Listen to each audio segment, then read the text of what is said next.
board meeting for the city. Thank you. I'm going to get us started with roll call, and hopefully that'll give folks a couple minutes to get in here, and we'll get it to a quorum. Okay. You ready for me? Yes. Okay. Leanne Wesley. Eric, do you have anybody on Zoom? It's just the room and myself right now. Okay. Kiona Ackley. She said she'd be here, so I anticipate she'll be on soon. Okay. Charles Asher. Jennifer Metzger. Donald Peoshan Woodward. I didn't hear from him. Did you hear from him? No, that's not usual. No. Bonica Herring. Jeffrey Cotton. Derek Freeman. Pastor Joe Hooper.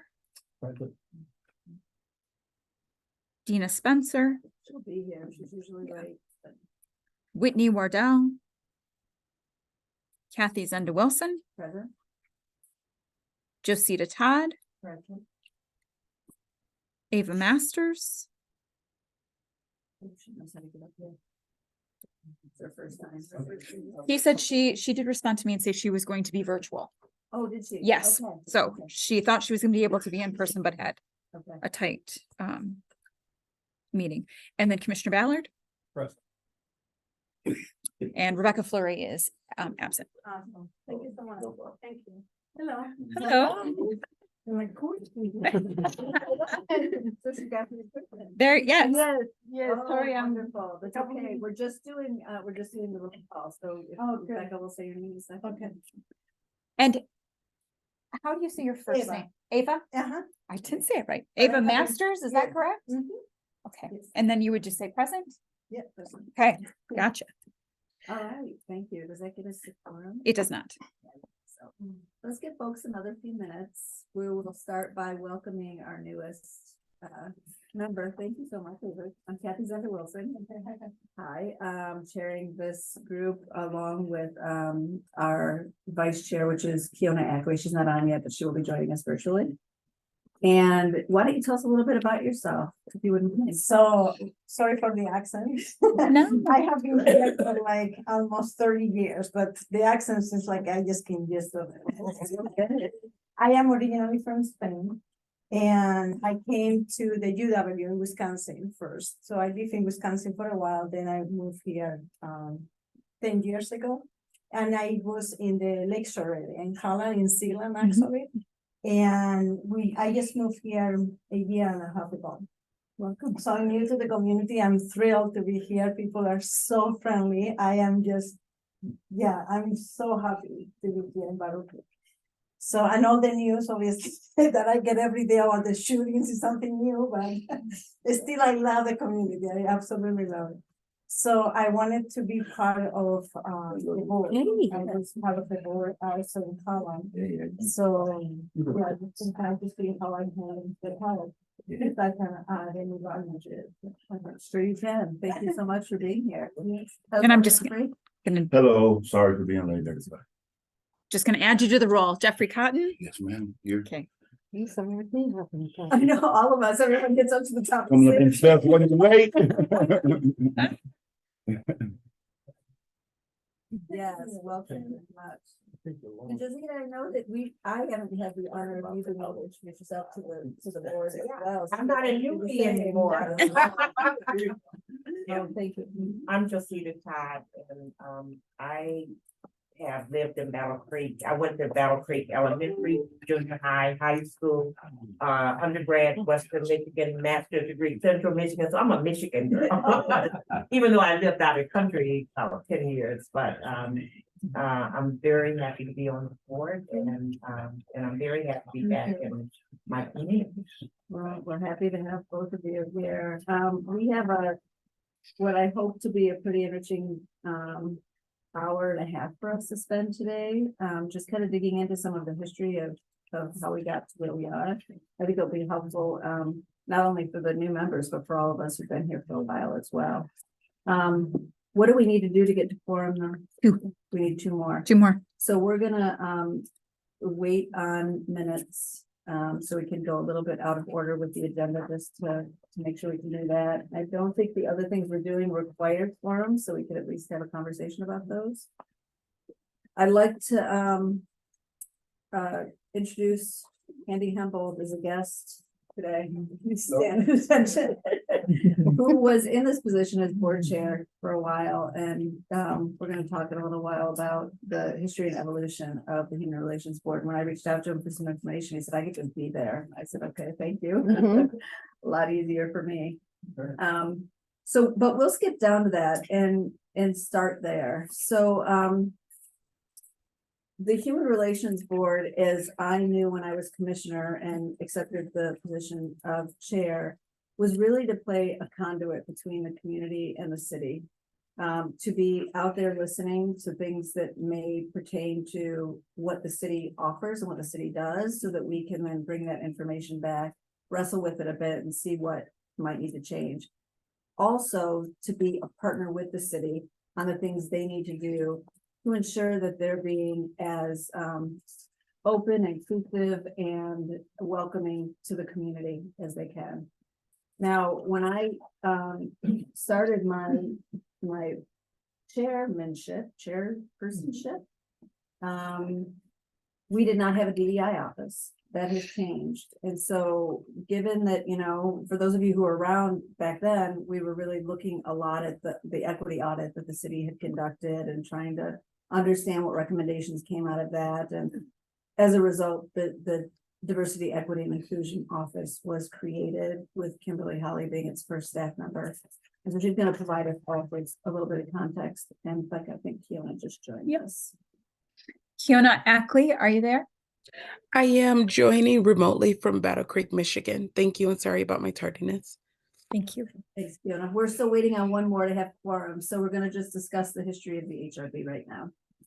And we have, Andy, would you like to just take it over and tell us a little bit about, well, you were commissioner at the time, correct? Yeah, And what year was this? So we have a. so this was 2015, spring, summer of 2015. What precipitated the formation of the board then was, in the election of 2014, the people of the state of Michigan, through a ballot proposal initiative, voted to make affirmative action unconstitutional in the state of Michigan. Any kind of affirmative action programs, policies were unconstitutional at that point going forward. And the city, of course, City of Battle Creek had in its ordinances a few different places, 4 or 5 places that had affirmative action policies. The city will affirmatively further this standard affirmative action stuff. And so the city attorney eventually was like, hey, there's this vote, we have these policies, we need to, we obviously we can't act on them, but a good practice would be to strike them from our ordinances, because as they stand, they're unconstitutional. So, okay. So I was an at-large commissioner at the time. Lynn Ward Gray, some of you may know her, was the Ward 2 commissioner. Honest to be frank and say that she and I, if you're considering sort of the makeup of the commission at that time and looking at sort of a conservative, liberal, conservative, progressive spectrum of thought there, she and I were often the two lone out here on the progressive side of things, and then there were 7 others. Once in a while, there were 2 others to join. And so she and I were always on the lookout for ways of sort of, we didn't have the power to, really propose things and get them passed, but we're going to be changing our ordinances anyway. Hey, what was this an opportunity to, make sure that we're not just striking this stuff, but adding some language that actually affirms a commitment to equity and diversity in some way that doesn't, that stays on the constitutional side of things. So in looking at all these laws, I came across the fact that there was this board, the Human Relations Board, was on the books, but inactive. it had been established, I think, in the early eighties. I think probably due to some community strife happening, and it was established, and then it went away. And so Lynn and I are like, well, what if we, instead of just striking this language, what if we reestablish this thing that's already on the books? You know, we didn't have to make something up, we can just, it's already there, it says it says it's supposed to be a thing, let's just add, you know, invite some people, make it a thing again. And then that body can make some suggestions to the city commission about, okay, we're gonna strike this language, what else would we say? I went about putting together a group of people and just sort of working the sphere of people. Pastor Hooper was one of the he's been here the whole time. I'm assuming you have never left. He would be the one person who's the charter member, so to speak. But you know, we reached out to pastors,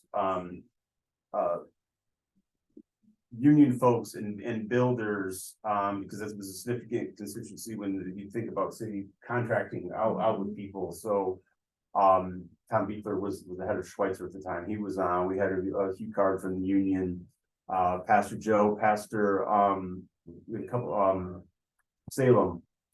Tatum. Pastor Tatum, thank you. And then we had Kate Flores, who had just left Vosges. We had Martha Thungmong from Burma Center. I'm leaving people just on top of my head, like ready to just recruit, like who's going to be Meredith Straver from who's at KCC at the time.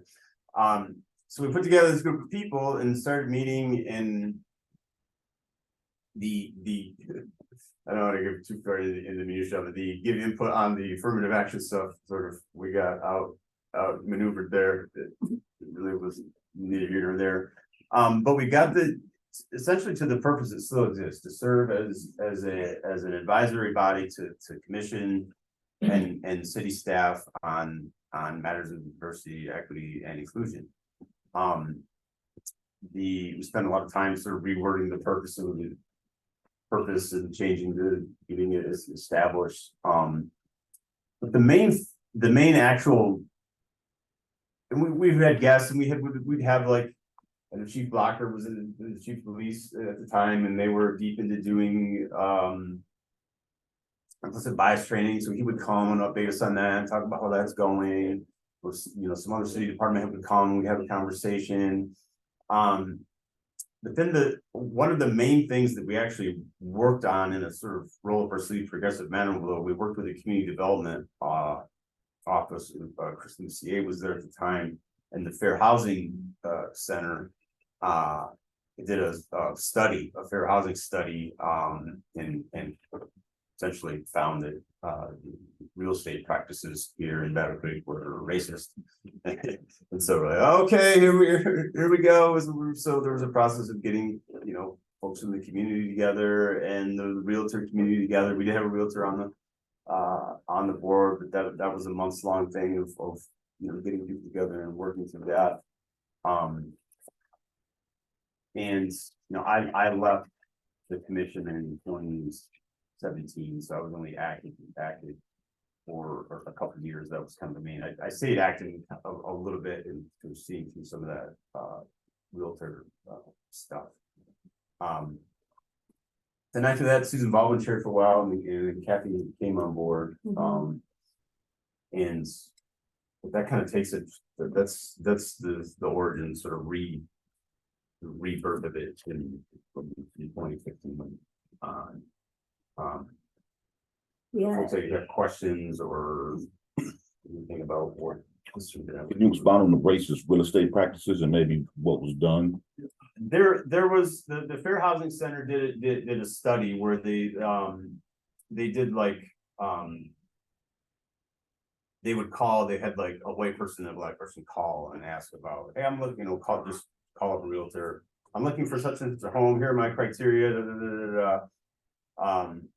and the results were pretty clear that the white folks and black folks were being treated differently by the realtor.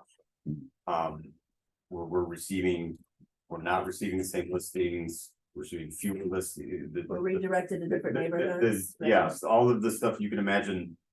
All of that stuff was happening, or at least according to the study, was happening. And so then it was a process of, okay, so we bring in the realtors, hey, realtors, here's what we found. Realtors, so when I say realtors in this context, it would be sort of the folks within the Battle Creek Realtor Association, sort of a leadership realtor. I mean, there's hundreds of realtors in town. I don't want to hate every single realtor with the same cloth, but they were very defensive. You can imagine, hey, your study wasn't done, this and then complain about the study and this and that. But we did our best to keep moving. We had some community conversations. So we did it a few times, a few different churches around. I remember being at Second Baptist, remember being at Salem. Just as, listening sessions for people to be able to say, for the city to present, hey, here's what, in the Fair Housing Center to present, hey, here's what we're finding. People need to know that this is the reality that's going on. Here are the realtors, they're here to answer questions, and then the city provided the realtor community with some training around,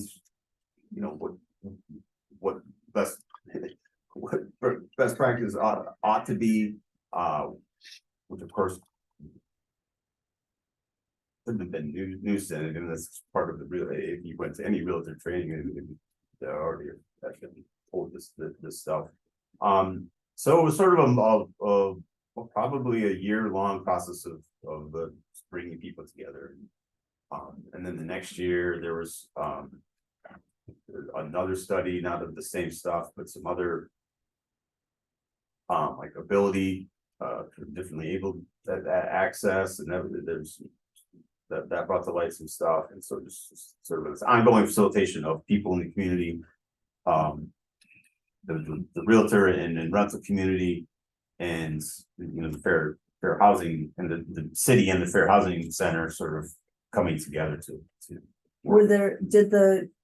Did the board then make any recommendations to the commission as a result of that housing study?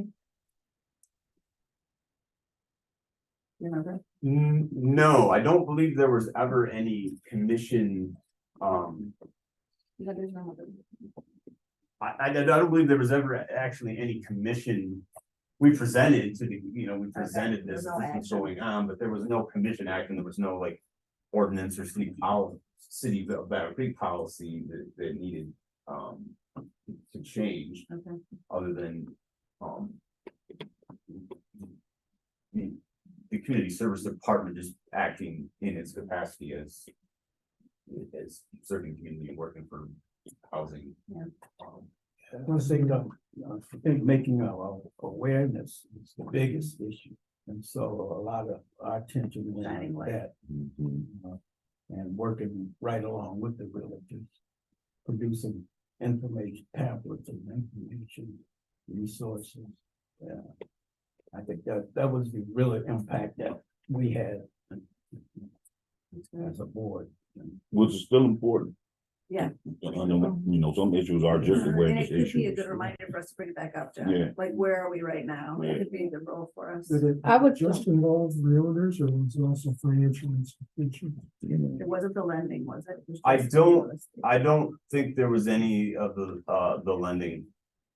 I don't think Maybe an there's any interesting study one, of the lending side, but that would, There's quite a history. Oh, sure. That's- That's 2014 to 17. that was 2015 to 17, so probably this study probably happens probably in 2016, it's probably Wow. 2016 and 2017. That's amazing. Me being in banking, I'm sorry. Being in banking since the early 70s, we had redlining that Mhm. the financial institutions were all brought to their attention and couldn't do these things. So. Yeah, we know there It were other ways surprises around me that, that right? 40 years later, they were still doing these things. Just, I'm gonna take another second because we've had two other Yep. folks join us, Victor. So, Dina Spencer, Yes. and then it looks like Derek Freeman. Derek, you wanna let us know that you're here and where you're reporting from? Hey, Derek Freeman, and I am in the lovely state of Mississippi, Jackson, Mississippi. Thanks for joining us, Derek. It's nice to meet you. And you have quorum. Oh, good. Okay, so let's take a minute to go back to minutes from January, and if I could get a motion to approve. So moved. All right, any Second. discussion? Get a second? I'll Okay, thank second. you. All in favor, say aye. Aye. Aye. All right, thank you. Any opposed, same? All right, the minutes are approved. Thank you very much. And a special thank you to Fiona for carrying last month's meeting in my absence. Very much appreciated. Okay, so for those of you who just joined us, we jumped into our new business and Andy has been giving us some historical data and information around the Human Relations Board as it was reconstituted in 2015, because it's been on the books since somewhere in the 80s. And that your most significant action was around the housing study. So it might be really fascinating for us to explore what it would look like for us in 2024 to revisit what's changed since then.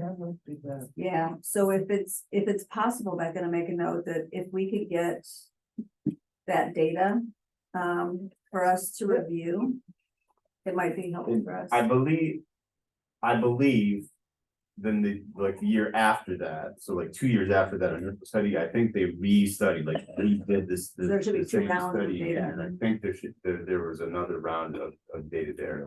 And Andy, Yeah. tell me again the year that was, 2016, you said? That would have been, that first study would have been in 2016.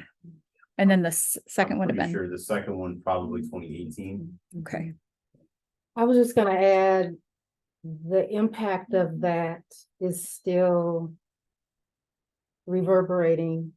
I don't know who was the leadership at the Realtors Association at that time, but I know under Amanda Lankard's leadership, they have done some very intentional efforts about partnering with community-based organizations, TRHT, et cetera. They partnered, I think, with the Urban League to create a home buyer's guide, and have had workshops in different places in the community. Yeah, Minda was not there. Okay, so the work continues, so I think it would be an interesting just pin to stick that there was awareness brought to the commission, but the impact community-wide that's still happening as a result of that effort is an interesting thing to consider in terms of Yeah, and just even maybe even the considering impact of Amanda this coming in board. and sharing with us what's going on. Mhm. But Andy, I'm wondering what prompted the study in the first place? So how did that make it to the housing or to the Human Relations Board? It made it here, I don't know what prompted that particular study, but what brought it here was that Chris Lucier, who was a community service person at that point, was a staff member on one of the staff people that was a member of the board. And so he's like, hey, I've got something brewing that might be, that was just, he's like, been working with the fair housing. We're about to do this center. We're about to do this study. Okay. Or maybe they had done it and he's like, I need to share this. I just did a quick Google search here and it looks like we were directed by the Fair Housing Agency to do it. To do the study. About that term, we just did a Okay. quick Google search and it looks like that's how it got on the radar screen. It was probably community development funding with paying Fair Housing Center to do contracting with Fair Housing Center. Because, so like I said, that things get. So the state of Michigan sort of made affirmative action unconstitutional, but the federal government didn't. And a lot of our community service work is Federally paid funded. for by community development block grants, Mhm. which is our federal dollars, which are very much tied to affirmative action still. And so that work still had a mandate to affirmatively further fair housing in our community. And so as part of that directive and Yeah. mandate, that was one of the things that Chris and those folks did was contract with the fair housing center to do That's interesting because most of that money passes through the state. The Well, that gets HHS sticky, money- doesn't it? some of it, I don't think the CDBG does, or didn't at that time. It does now. They came straight to the cities because we were entitled, entitlement community and came. Pastor, were you gonna add? I think one of the reasons that Chris Lucier brought it to our board was the information he had. He was holding it, trying to figure out how to approach the community and the villages. And so that's where we had a lot of input on, well, what should we do? Should we do this first or that first? We talked about just calling the villages in and throwing it at them. So we had a big discussion for quite a while about how to approach it, so nobody, took it in a negative way, but we could all work together. And so that was a big issue. Yeah, That's yeah, it was 10, yeah, 'cause I Chris was sitting on this. Okay, now that I have you, well, here's something I can help with. What do I do with this? I just want to bring attention to the fact Derek Freeman had to leave. I just got a text that he was in a work meeting. He hopped on to make sure we had quorum, but Oh, when okay. he found out that Dina was here and we had the numbers, he was able to leave. So I don't know what that does to our. You still have quorum. Yeah, good. All right. Okay, so we bring this to our attention because aside from Pastor, none of us were around during the days when this was reconstituted. And I do know that there is the opportunity for this group to adapt based on what's going on in the community, based on who makes up and composes this board, what's going on within the city as an organization. And that really leads us to the development of the DEI office and how we want to be in relation with the work that Kimberly's doing and her eventual team will be doing. And so I've asked Kimberly to really talk about some opportunities and some of, her vision around the office itself, its relationship to this board. And she's been doing some outreach with other cities who have similar compositions, who also have DEI offices, and if they're not named Human Relations Board, something similar. And so what are the relationships they have there? Just for us to start thinking about how do we want to be in this community and what relationship do we want to have with the city as well as the residents that are here? Because I know that some of us along this journey have really been curious about what that looks like. Things like what happened at Cricket Club happened, and we want to just jump in and say, this is something we need to get our arms around, but we felt stifled. There was some limitations on what the board could do. And so just really getting a little more concrete about what is the role of this board as chair would make me feel better about the work that we're doing as well. So Kimberly, what have you been learning? Yeah, so I just want to say, as far as the DEI office, initially priority is internally focused in terms of our practices and policies. However, there are emergent external or community facing opportunities. And so there will be an interesting balance in that regard, looking at some economic development inclusion, policy, environmental justice, and some other areas that I'm really excited about. So just finding that balance will be important for the DEI office going forward, but recognizing absolutely internal facing as a priority. So I say that to say, the work will continue to evolve. I will be releasing an action plan next month that will provide more clarity and goals in terms of, okay, over the next 2 years, is kind of where we're focusing our efforts with this work. But it did come up several meetings ago. There was a little bit of discussion about the Human Relations Board and how it's evolving. And now that there is a DEI office at the city, what does that relationship look like going forward? Is it duplicating efforts, et cetera? And it's hard for me to answer that because I would look to this board for clarity about what you believe your charge is that would help inform how we might work together. Mm-hmm. So that kind of sparked me wanting to see, okay, who else has a Human Relations Board?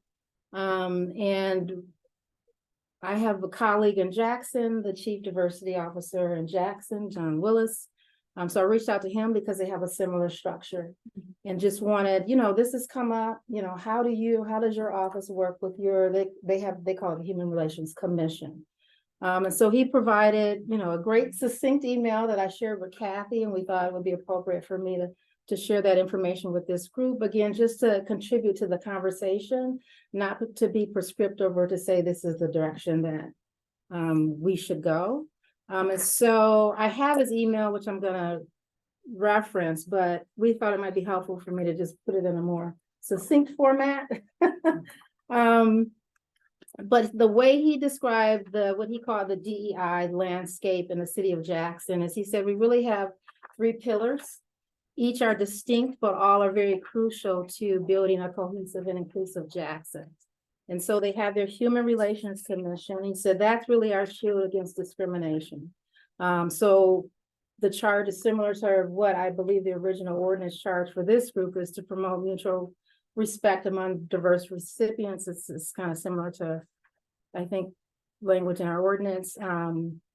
They look at equal employment opportunities.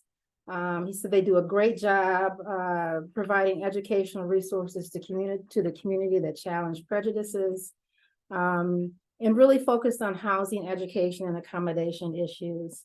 One of the things that's different with Battle Creek that I've learned other DEI offices do is complaints often come into the DEI office, and then based on the nature of that complaint, they will direct it to the appropriate commission or board to review that complaint.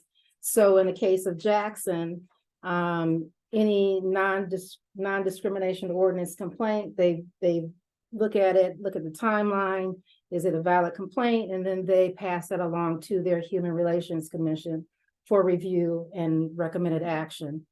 So they look at housing, education, accommodation issues. They also look at city contract obligations, and they lead a youth council. And then he said, we have our Racial Equity Commission, and they're specifically focused on racial justice. They review city policies and practices and hold the city accountable in that regard. And they review and recommend action on any racial identity-based complaints in Jackson. And then he said, we have our DEI office, which focuses on DEI initiatives. So the broader goals of the city, he said he really works closely with the city attorney, the city manager, and the city council in terms of the broader goals for the city of Jackson. Their office reviews policies. They have an internal diversity action team. And then, as I mentioned, they're like that first port of call for all complaints. I believe Kalamazoo's DEI office works in that same way. So those are kind of the 3 pillars. And if you flip that over, he said the way that they all work together is a cohesive unit. He said there are times when their efforts overlap, and that's when he will step in and make sure that the situation is addressed in the best way to impact the community. So that was the closest example I could find of some municipality that has a human relations board and a DEI office. We do not currently have a racial equity board or committee. That is not to say we won't in the future. But I thought this might be helpful just in terms of, as you're thinking about the charge of this group and how it's evolved over the years, it might help give an example of how it could interact with a DEI office. Yeah, thank you, Kimberly. And I thought this was a good time, and welcome, Chief. Glad to have you here. Be a good time for us to dream a little bit. Like, who has questions for Kimberly? If you have any, what might those be? And second, like, how do we want to be in relationship with the DEI office? What would that look like? Because while there is a roadmap and some lessons learned from other communities, I do think that we have the opportunity to develop what we need and want for this community. Anybody have any questions first of Kimberly? Has it been a year now? It has. Wow, it's right. Yeah. So any thoughts that anybody has about what's possible? And I'm trying to be really conscious of that, but.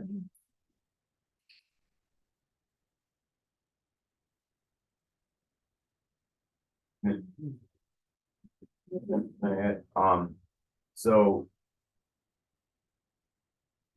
When the Human Relations Board, as it is now, was reformulated, we were specifically were not a body that was going to like hear complaints, or you know, or adjudicate any kind of complaint from the community.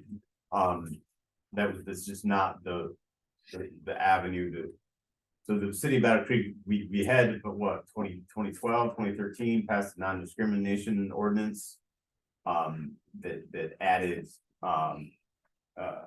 gender identity and sexual orientation to the list of protected classes that the city would enforce.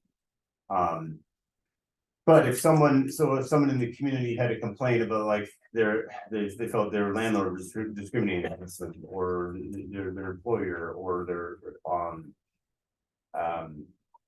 or someone wasn't letting them use the bathroom, you know, something like that. There were already avenues in place there were already some avenues in place for public redress for those, because some of those things were just already illegal.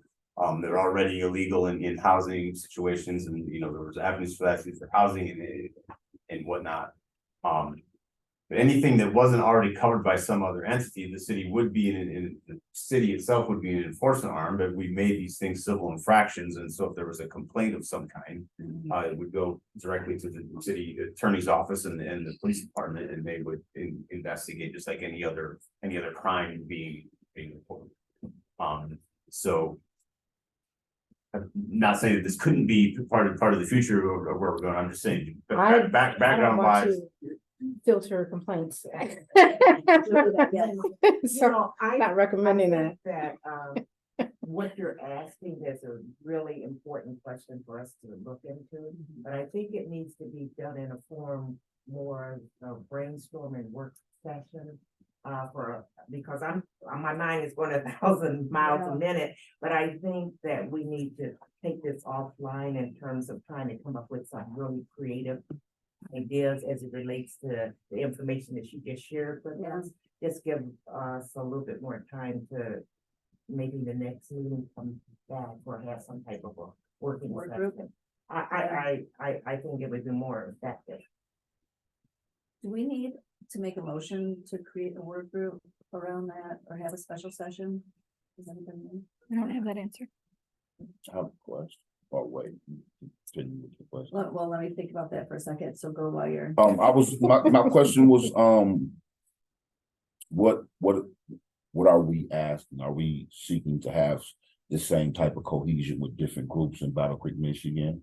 Right? So like the Human Relations Board, the DEI office, and the Oversight Board, the Citizens Oversight Board, right? Which kind of fits these same standards actually, right? I haven't read the Citizens Oversight Board pamphlet all the way through. I don't know if they're designed to take calls and answer to everybody, but it seems like they should be. It should be some type of component of it, but it could work in cohesion the same way.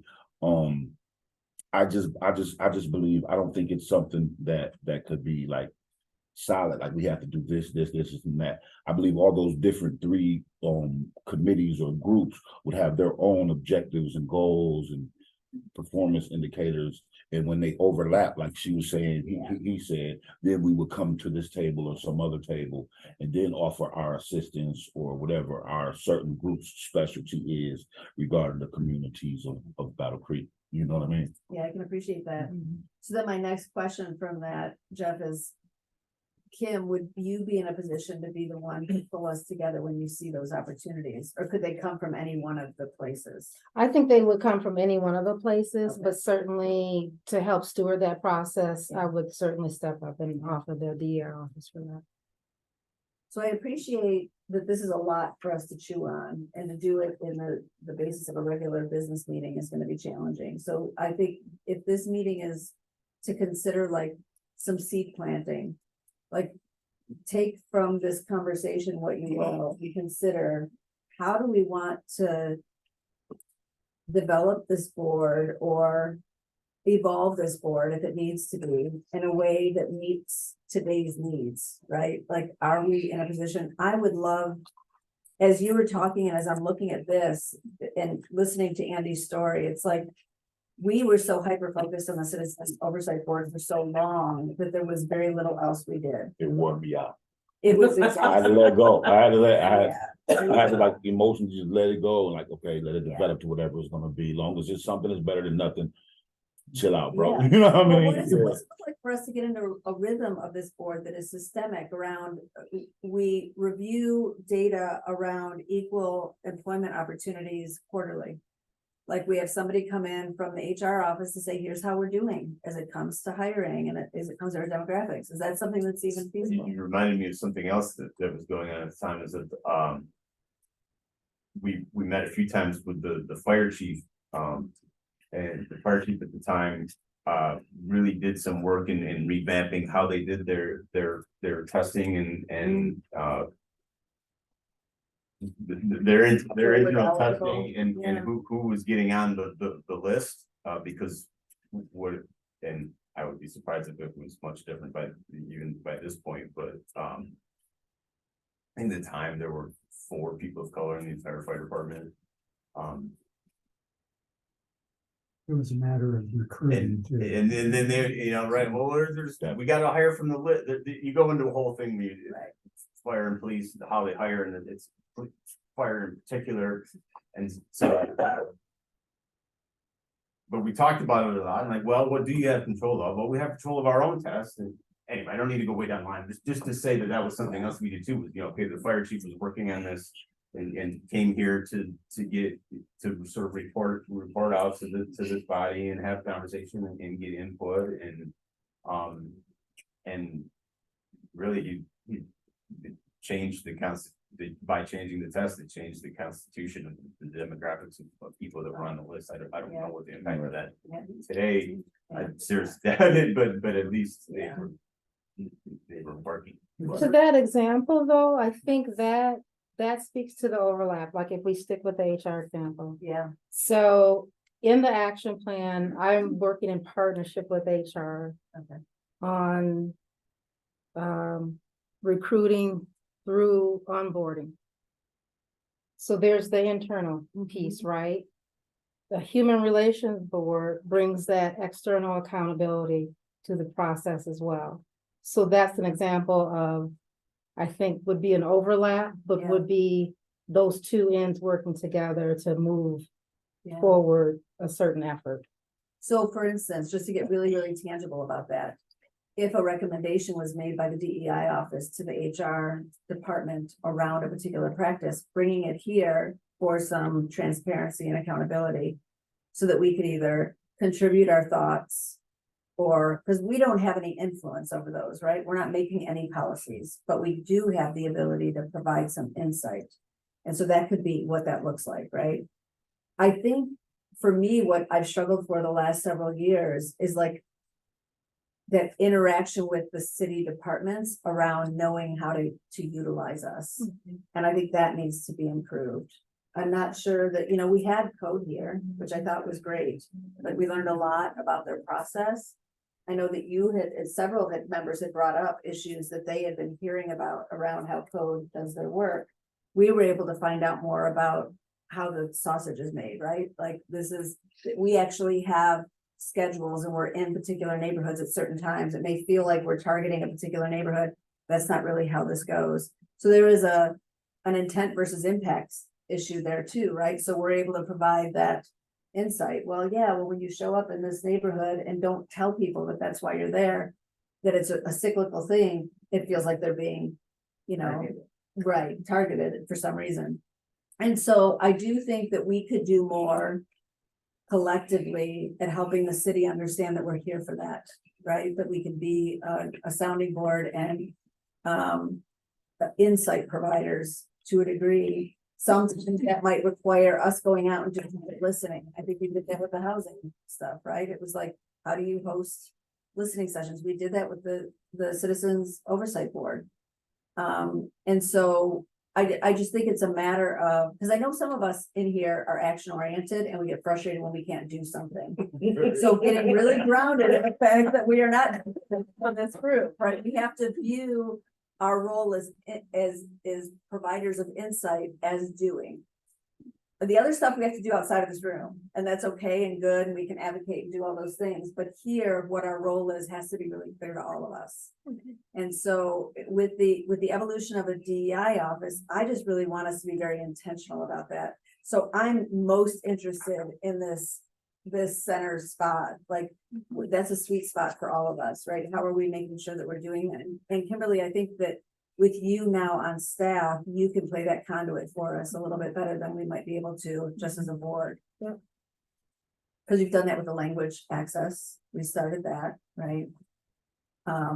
I think there are things worth revisiting. I would love us to look at this housing thing again, like we have some longitudinal data then, right? And I think you were onto something when you started talking about that, but we used to, my last few years at Community Action, we used the Carver model for ordinance, which is, we hated it first, but we wanted to give it because it forced us to review different things on a regular basis. And I almost think that maybe if we're gonna be in this middle spot, have maybe once a year talk to code. Yeah. And I'm not, have them come here. We also will develop a relationship with these departments doing that. Maybe have HR come in once a year, maybe have the realtors come in every other year. I love that. I kind of would like to see us go in that direction. We did some of that at the beginning too of like, okay, we need to make sure that if we're here for city staff, then they need to know us. So we'd invited, like we started with police and fire, but we invited the transit person in, like, hey, I just wanted to, here's who, this is who we are, this is what our purpose is, here are the people, this, what do you see as human relation issues going on in your department? We're here, to sound board to help you do them. Yeah. Maybe Kimberly fills some of that role now as having a DI office. I don't know, but we definitely did some of that proactive. Hey, we're here. Come, Yeah. There was a meeting when we had kind of a vacant on it. Like, all right, who should we invite? Okay, we don't know the transit person. Let's listen, but who else? Because the city's a complex organization, right? So when I became a city commissioner and I had to go through the orientation of what felt like 1,000 videos, because it was during COVID when I was elected, everything was virtual. And my head was spinning because it was like every night I'd have to watch a 20-minute video from another department telling me what it was they were doing. And it was critically important for me to understand that. Also way too much to hold on to at once, right? And so I do think that there's going to have to be some prioritization, right? So is there a way for us to look at what are the critical parts of what the city does that coalesce or align with who we are as a body? So that it's not that we're hearing from every single department that does every single thing, but what are the things that are really critical for us to look at? Otherwise it'll eat us alive. Yeah, and you'll be running for the hills seriously. I think also, like we can develop some key performance indicators if we are concerned with certain areas, right? Yeah. So we can come to these meetings maybe every quarter, every 3 months and say what changed in this, maybe even if it's just being aware of the different existence of these offices, right? If we can just poll the community, maybe develop some community polls. You already know I love community engagement, so maybe some workshops or something, right? Run those workshops and just continuously try to share this information because we never know how the community might want to use us. Yeah. We can imagine whatever we imagine from where we sit, but the community might show up to the door tomorrow and try to use us in a different way that we haven't even thought of. Yeah. So if we don't, make some kind of presence, because there's never really been a strong government presence inside of these communities, especially for the youth. To know, well, okay, this branch does this. I just was watching a video yesterday with a guy on a college campus, and he was asking students, what are the 3 branches of government? And the majority of these college students didn't know. They just didn't know. But without that engagement, without that, encountering the community, we might not know what the future holds for these different boards or how they'll be used or how they coalesce with each other. Yeah, that's powerful. So when I started Pulse back in 2012, we started with listening. Like we were going into neighborhoods, and for those of you who don't know, I run an organization called Pulse, and we do early childhood system building, and we were focused really deeply in the Post neighborhood when we first started, and we had an office at the old Post school. And we went in thinking, we've got to talk to these families about their young children. That was our focus, because early childhood was our focus. Everything that was coming back to us from families was about safety. And in our lens, early childhood is about learning, right? Like, do you need childcare? Are you connected to the right developmental experiences you need? What they kept telling us is that we're unsafe. We had to change the way we were set up to listen to that and really be prepared to respond in a way that was authentic to what their needs were. That's the pyramid. What's that, Maslow's pyramid? Maslow's, yeah, you can't get to there if you haven't, if your basic Right, needs aren't met, right, right? right, And yeah, so yeah. I do think that I really appreciate that, Jeff, because I think listening has got to be a key component of this board, right? And how are we set up to listen? How do we know what's going on out there? And are we open enough without our own agenda to be listening for what's being said? Because that's tough. It's especially when we feel like we've got our own set of lenses that we're using. You're gonna say something, Jim? Okay. Yeah, this is a really rich conversation I've been wanting to have since we started this board. And I'm really grateful for your openness to really kind of dig in some solution-oriented responses to like what action can we take. And so I want to dig a little bit more into the Carver model and see what it looks like for us to even think about what it would take to adopt something like that. I don't know what. I Well, imagine we've got the modified ability. version. Like, yeah, I don't, because we're not an official board without any power, mate, so we don't have any power.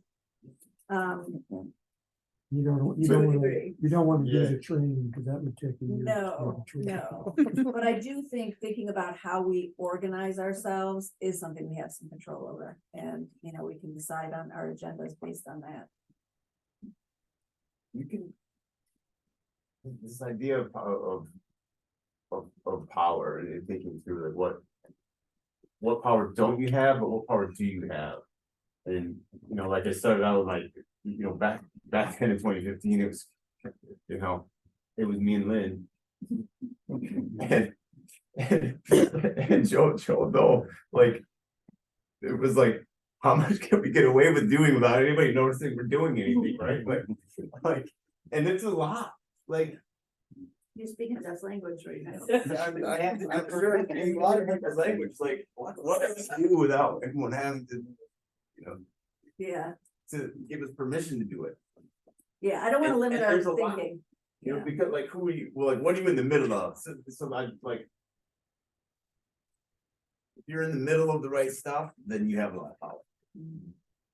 Well, power we do have is to convene, right? That is Yeah. something. Yeah. And so it's like really getting clear about the who and the what around convening could be a really, and if convening is internal and external. It is, what city departments do we need to hear from? What is it specifically that we want to learn from them that will help us be better listeners in the community, right? I think to your point, there is a real lack of understanding. I didn't know, and I thought I was pretty well informed about all the details that go into running a city until I was a commissioner. You just don't, I don't know that everybody has to know all of it, Right. but knowing a bit of it is A really basic helpful, understanding, yeah. right? So even that, like if that were one of our goals, is like helping the community understand city government. That could be a really powerful thing. Like, what do we have the ability to do? So, you know, I know a lot of groups out there who, when they consider advocacy, they don't even think about city government. They're thinking about having to go to the state or at a national level, when there is a lot that could be done locally. And so how are we building our muscles around what that looks like to have a more engaged, action-oriented resident base? So it's not just, I come here to pay my water bill and I vote, but there are all these other things that can be done. Yeah. I always tell the little homies sometimes, like when they get frustrated about certain things, Yeah. I'm like, yeah, you can march, protest, make signs, but you can also show up to these city meetings with those same numbers and your voice will be so loud, you know, somebody's gonna listen. So it's certain steps that you can take with or before those different actions that you take. But if we don't set that that path, then who's gonna take it? Yeah. They don't know the direction, like me and Carrie had that discussion, I think it was like last year, maybe year before last, but sometimes those old roads that we've been traveling no longer get us to the people. These youngins, especially on different roads, they're not coming to meetings, they're not gonna come downtown. They're just not gonna do it. It doesn't really interest them. And I used to be one of those individuals who was like, voting don't mean anything, electoral college this and blase, but I wasn't overly involved in community politics at the time. So a person doesn't understand those things unless you put it in front of them. It really is all local. It is Okay. very important, yeah. I like to say that, for the longest, I was waiting for, the DIE officer to show up because I thought that the work that we had done was good, but there was no place to hold it. So when we started out, we was able to get information on, the diversity, employment, and things like that. The government required records. And so when the things changed, affirmative action, all that stopped. And then we didn't have a clue as to how many minorities came in or how many went out, So I'm thinking once we establish the office, then records can be kept there and, we can keep a closer eye on things now, hopefully. But in order for us to make decisions about how to help in relationships between the community and the government, then we need to know some of the facts and some of the issues and things that's been happening. Like Andy said, the CDBG grants, and there's a lot of other, like transportation, for instance, is federally funded, even though it comes to the state. They're required to keep demographical information, so we still have access to a lot of information. So the data,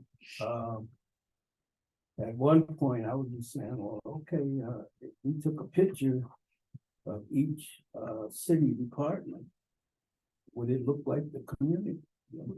And one way you could tell. So if you look around and all you see is one race, or you see few minorities, or One gender. each area. And so there's just one way of saying that, it's gotta look representative of the city. So I think that's why that one of the reasons I kind of hung on the board was, we got some issues that we need to try to make the community a better place by working together between the city and the government as well, because it's part of the police department is the one that's gets the most attention, but it's all the other departments as well.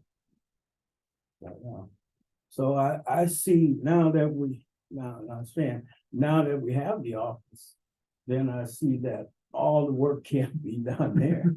Yeah. So there's still opportunities for us as a board to work in that area. I'm sorry for the question, if it's very ignorant, but why did they change? You said that in 2015, that's when it changed, and then it changed back again, so now we are like, could it change again or not? Or is it based on government? The policy, you were saying become illegal, right? it changed. There was a statewide vote in the election year before, problem like a statewide ballot proposal. Okay. It was It's driven by people of the state. university admissions mostly. Yeah. I remember right. That's what Yeah. started it. Yeah. The reason why I say is because if there is a chance that it could change again to become once again legal, is that a possibility or that is completely out of To be ready for. It would have to change at the state level, the state constitution level. So it's- But that's just the affirmative action language. There's lots. Right, to- right.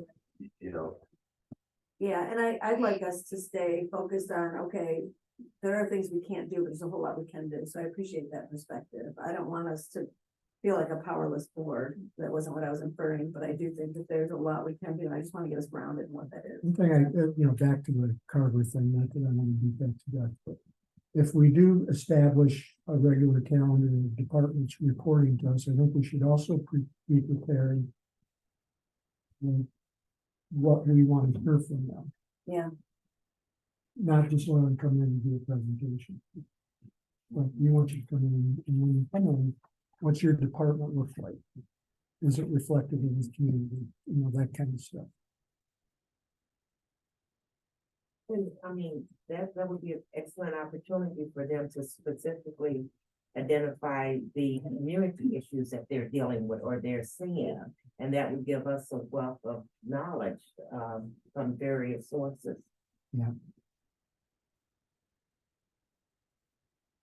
so asking them what their most pressing issues are right now, right?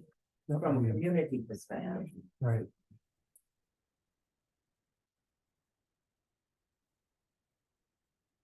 We did do some of that when I first came on the board. Susan Baldwin was the chair. She was having the departments come in because we had police, we had fire, we had transit, we had. Oh, what the, I can't remember. Who threw them. I remember those three. She had more, but I can't, those were the I'm thinking of. But it was more, like you're saying, they came in and kind of did a Let's do a presentation, where they presentation. were being really. Driven by a particular issue that came up. They I can know all a lot about transit, weirdly enough. Yeah, I yeah. have no idea how. I think again, we got so consumed with the citizen, it's called Citizens Review Board, that we really got off track with those kind of things. So I think resetting and figuring that out will be important. And I know that we need to get back to some of these other things on the agenda, but this does lead me to my other question about just like appreciating what it takes to actually serve on a board like this and really showing up, right? And so I know that there are folks who really struggle to get here. And we try to make it accessible. I'm really grateful for those who show up by Zoom when they can't get here physically, especially like Derek, who hopped down today because he works both in Mississippi and he works here. So that's gonna be, for him, having that option is gonna be really valuable. But there does come a time where we aren't representative to Pastor's comment earlier. We are not fully representative of the community that we serve right now. And so we have some opportunities to bring new voices and perspectives onto the board. And there are some folks currently on the board who I think we just need to reevaluate who really wants to be here and has the ability to show up, because I don't question anybody's intent. But if this doesn't work with your schedule or it's not something that you can actually feasibly attend regularly, let's have that conversation. So does that leave room for us to be thinking about some sort of recruitment strategy? I would love to have somebody from the Burmese community represented on here more intentionally. I think that's a huge part of our community and it feels like absent. So when we want to discuss something that they're experiencing, we have to go outside of this board to gather that perspective. And that's doable. It would just be nice to be more inclusive here if we could. Sweet people. Wonderful. Oh, yeah. Are you signing up to recruit? Well, we have one opening currently, so we do have an opening that we could send, there's an application, application online that she could fill out. And so I just want to, open up. I know the people who I'm probably talking to aren't on Zoom or in this room right now, but really I'll be doing some outreach to some of the members and just evaluating their willingness to remain on the board. What is our board? What's the max? The composition right now is 1, 2, 3, 4, 5, 6, 7, 8, 9. There's 17. That includes Rebecca she is here as a staff are there two positions that are available for staff liaison? And Kimberly, are you one of those? I don't think that's Yeah. been determined yet. I know Rebecca serves in ex officio capacity. Yeah. I don't know what the limit is, though. I'd have to go back to the actual language in the resolution. What about terms? Terms, why don't we bring all of that information or share it with you with the minutes of this next meeting? So that everybody is familiar with what those are. I could guess, and I don't want to do that. I believe most of us signed up for 2-year terms. Yeah, and I don't know if there's a limit on how many you can do concurrently. Pastor's been here for 1800 years.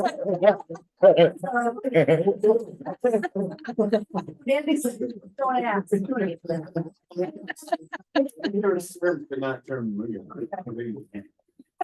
could all be on the document that explains, Yes, all the communities have a we'll make document. sure that that we says- have that. It's right on the website. Yeah, I yeah. don't remember. Yeah, You just read it. yeah, I read it. Maybe put in there or to research.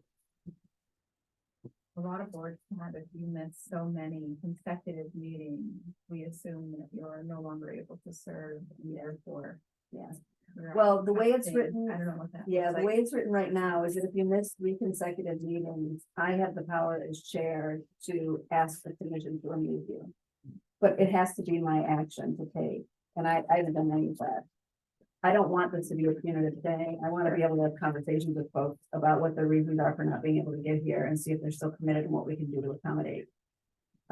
Because if you signed up for this board, there's a reason for it, right? You wanted to be engaged, so we don't want to limit people's access in any way. I just need to know more information, but that is written into it. So there is an opportunity that if there's somebody who signs up and just never shows up, I think there's a way to remove them if they're not responding to emails or engaging in any way. So. All right, so, oh, Kiona has to leave, so we do have a couple things we need to get through. I don't think anything that requires anything other than minutes is required quorum. Was there, Becca? No, not that I can see. There's no, was there any communications? Nope, No. all right, and we had no committee reports. Well- We did approve the minutes, yep. We didn't have any old business, we've gone over new business. So Kiona, I think you're good at popping off. I have a new business item I'd like to mention. Okay, and that's under board comments, so we'll get to there in a second, and I don't think that will require any, that Kiona be here, she needs to hop off. So thank you, Kiona, we'll see you next month. Thank you. Thank you. All right, so we can move to, we'll be there in a second. I want to make sure that there are community points of interest. And so the reason this is on the agenda for those of you who are new is that if there are things in the community you're hearing that you wanted this board to be aware of, now is the time to share those. So yes. Julie. Okay, there's been a statewide report, and I will make it available to this board if you're interested in, that it's done an assessment of child abuse and neglect in the state of Michigan. And they home into 3 counties that is excessive. Calhoun County is one. We have the largest number of children in child poverty in the state of Michigan. We also have the largest number of children that are abused and neglected in the state of Michigan, Calhoun County. The reason why I'm bringing this to your attention is because when we think about the community, I mean, those are the most vulnerable ones in our community. I don't know if this committee can do anything about that, but in April, it's Child Abuse and Neglect Awareness Month. And I'm visioning that there is something that can be done to highlight this issue that we have and some of the solutions that the report has recommended. And maybe if we review that, there's some type of opportunity for this committee. Yeah, if you would share that, that'd be great. I do think that how do we position ourselves best? I think, so the foster care system is run through the county. Yeah. And some of those numbers are really difficult to get out of our county department. So I'm grateful for Kids Count is probably the report that you're looking at. It's not Annie Casey's report. Okay. It was independent study that was done by CASA National, Oh, which is Court Appointed Special Advocates Yeah. for Abused and Neglected Children. Yeah. And so they did this report for the whole state of Independent. Michigan. And when I got the report and saw Calhoun County was red flag, I said, I wanted to bring it to everyone's attention. Thank you. So I will provide the report That sounds good. And I can get it out to the board. and for everyone to review. Yeah. And like I said, April is Child Abuse and Neglect Awareness Month. Yeah. And if there's anything that we could do as a for the community to bring awareness, would be great. All right, thank you very much. Any other community points of interest? I've just had a couple people approach me about the oversight board and just assured them that we have a timeline and or actually we don't. DEI does.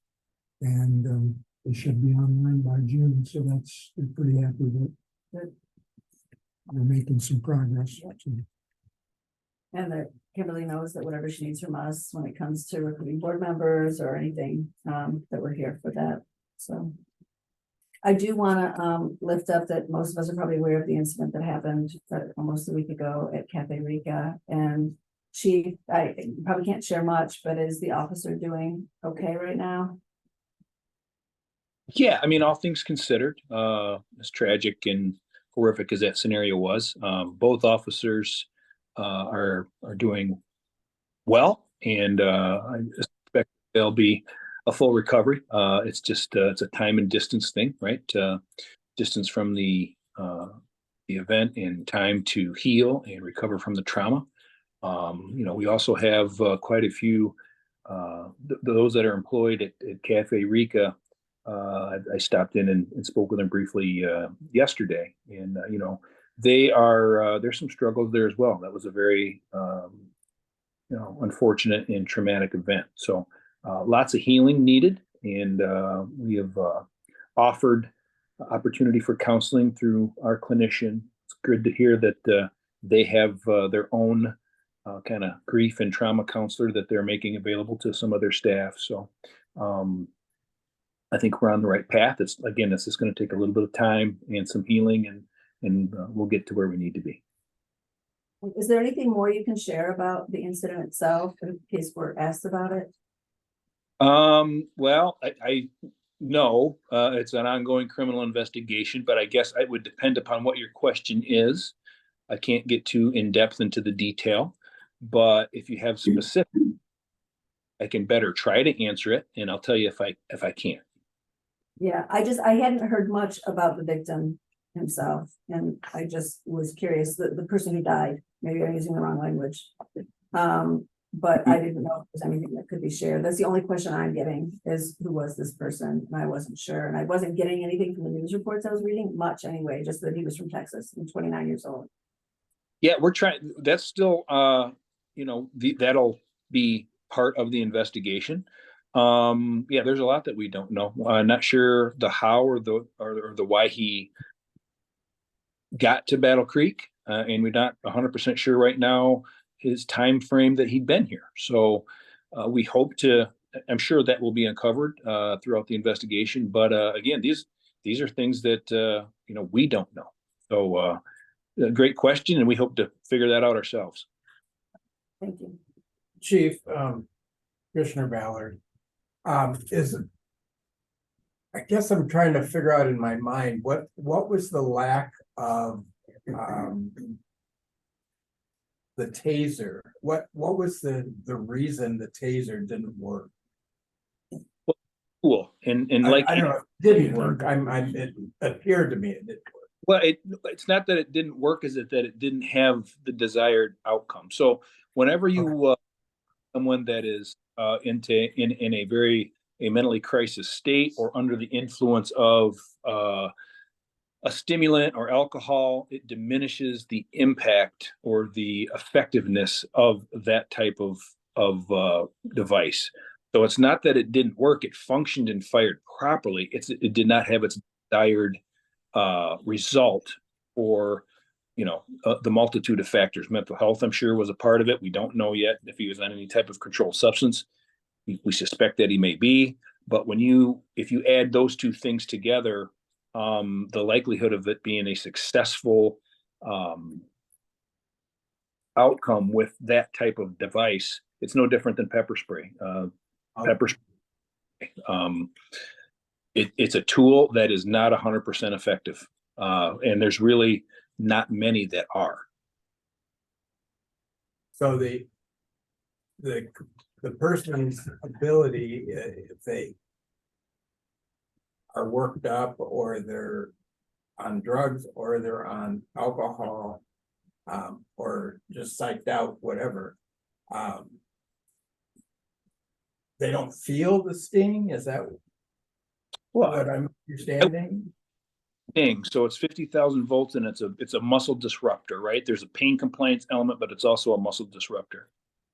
It's not that they don't feel it. It's so if I've taken a few taser hits, right? So you could get to the point, right, where you can mentally overcome that pain and mental dysfunction aspect of it.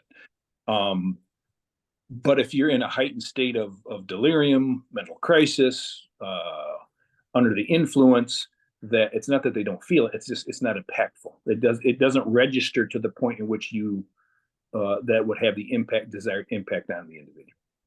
And that happens often. This isn't it's not a rarity that occurs. Gotcha. Thank you, Chief. I do, to come back to like, what are the things we can do? I'd like to recommend that we as a board send a card letting the Cafe Rico staff know that we're thinking of them and any support they might need, we're willing to be there for them, if that's okay with the group. Okay. Absolutely. All right. I'll go ahead and do that just on our behalf. They've been on my mind all week. I can't even imagine. Yeah. All right. Any other, do we have any public comments? Did we have anybody call in? Andy, you're our public. Do you have any other comments? No. Okay. I kind of do. Yes. Chief, I would like to know where we could find that footage of you getting those taser hits. Yeah, if under lock and key. With AI, I'm sure you can get it. But no, for a serious question for the chief, like who in this room would be most likely to see you soon? So I can give them, I got a pamphlet that I wanted to give you. I thought you was gonna be here today. Well, things happen. If you gave it to Kim, I know you were going to say that. I give you a copy too. Thank you. Yeah. I'll make. I will get it to you tomorrow. I have one more question for Kim. Thank you. Yes. Kim, I just recently attended implicit bias training. Mm-hmm. And I am gonna tell you, I thought I was the most unbiased person. Okay. And I'm looking at the excellent training that you set up for the members that are gonna be on the committee. Mm-hmm. I would like to suggest, if you don't already have it there, that they attend implicit bias training. There's several organizations, I'm not associated with any of them, but I can give you some information. But it was a requirement for my state board position. And I was surprised. And I think with us dealing with the community and with that particular board looking to have that type of training, I think would be very important. Thank you for sharing that. I would love to know who the source was for the training that you had. I will say as part of the action plan, and I should have recorded you. Well, this is recorded, so there are certain core components that I am going to recommend be a part of, not just staff, but volunteer and board onboarding. And so I appreciate that because that affirms your experience as a volunteer. Yeah, I've had the opportunity through Pulse to hear from 1,600 families in Southwest Michigan over the course of the last year through a partnership with Stanford University. And we asked a lot of questions specific to people with young children.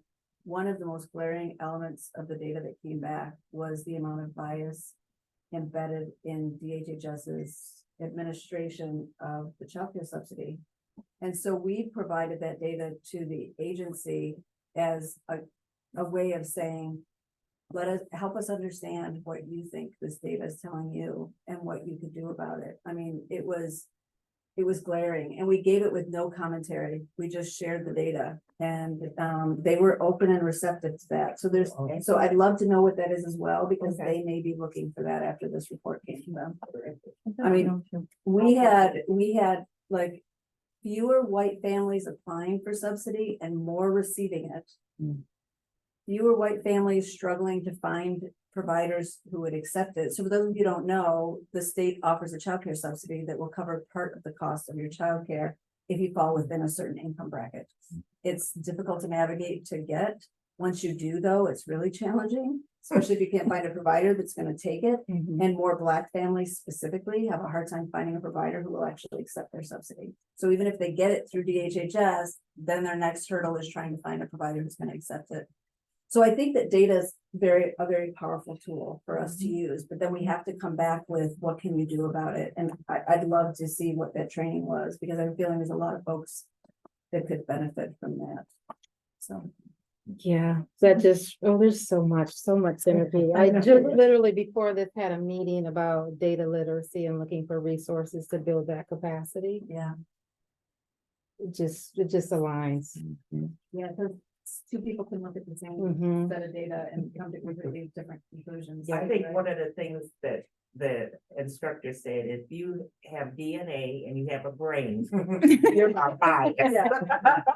I think that's important though. Yeah. You think that we're not, like, we all have it in some way. Some bias is dangerous, and if you have power, it's more dangerous, right? In a particular situation. If you have control over whether or not somebody has access to a resource like childcare subsidies, that's something that we need to do something about, right? Well, one of the things with my court-appointed special advocacy work, I have, you can go into a home and to check on the child for your work that you're doing. And it may be really, really nasty and dirty from my perspective, but it might be okay for them. And so there is just so many little things that you just don't think of, but they're there, and it's really helped me grow a lot. Good, thank you for sharing. Okay, our next meeting is March 20th. So mark your calendars. For those of you who are here in person, thank you for being here in person. I think it enriches the conversation. It flows a lot easier. Realizing we'll probably still always offer a hybrid approach for people to participate. But I want to thank you all for just digging in. Look forward to doing a little bit of work in between now and March to come back with some recommendations and more thoughts. All right, I will adjourn us officially at 5:20, whatever it is for. 5:23. 5:23. Thank you very much. Thank you, Andy, for helping us out here with the.